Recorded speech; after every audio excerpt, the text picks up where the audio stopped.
আসসালামু আলাইকুম বন্ধুরা, আজকে আমি বের হচ্ছি ঢাকার সবচেয়ে বড় মসজিদ বাইতুল মোকাররমে। তো চলুন শুরু করা যাক আজকের ব্লগ। এখন আমি বাসে বসে আছি, আর একটু পরেই পৌঁছে যাব বাইতুল মোকাররম মসজিদে। তো বন্ধুরা, বাহিরে দেখতে পাচ্ছেন ঢাকা শহরের ব্যস্ততা। তো আমরা ব্যস্ততা দেখে কি করব, আমরা তো যাচ্ছি বাইতুল মোকাররম মসজিদে। আমরা চলে এসেছি বাইতুল মোকাররম মসজিদের সামনে। তো এখানে কিছু মানুষ ইফতারি করতে বসেছে। এখানে সব সময় অনেক মানুষ থাকে।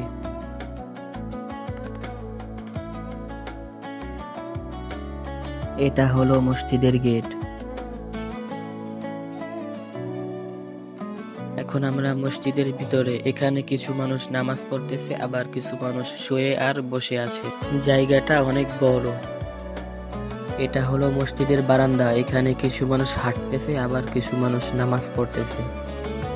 এখানে অজুখানা অনেক বড় করে বানানো, একসাথে অনেক মানুষ এখানে অজু করতে পারে। এটি মসজিদের একটি অংশ, এখানে বসে অনেক মানুষ ইফতারি করে। এখন আমরা সিঁড়ি দিয়ে উপরে উঠতেছি। এই মসজিদটা 6 তলা।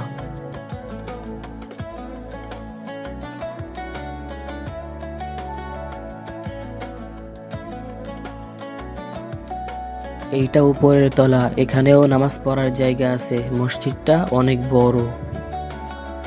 বাইতুল মোকাররমের পাশে অনেক বড় মার্কেট আছে, এখানে অনেক ইসলামিক জিনিস পাওয়া যায়।